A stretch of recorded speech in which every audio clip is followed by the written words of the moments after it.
এই যে দেখেন ভাই, এই মেয়েটি দোকানে আসতেছে কিছু খাবারের জন্য। সে ক্ষুধার্ত, সে অনেকদিন ধরে খায় না, ঠিক মতো খেতে পারে না। তাই ভাইটির কাছে আসলে বললো যে, ভাই আমাকে কিছু টাকা দেন। তুই ভিক্ষা করতেছ তো এই বয়সে?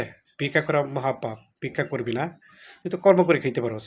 ভাই আমি টাকা পাবো কোথায় কর্ম করার মতো? নে, আমি তোরা আজকে কর্মের ব্যবস্থা করে দিচ্ছি। মেয়েটাকে একটা থালা বিষয়ে তাকে কিছু বিস্কিট দিল বিক্রি করার জন্য বিস্কুট দেওয়ার সে বসলো। বসার পরে থেকে মোটামুটি একজন একজন ভাই আসলো, কাস্টমার আসার পরে সে কিছু বিস্কুট নিল। পরে আরেকজন আসলো, পরে আরেকজন আসলো। এইভাবে তার সম্পূর্ণ বিস্কুট অথবা মালগুলি বিক্রি করে দিল অনেকটি টাকা সে বিক্রি করতে পারলো।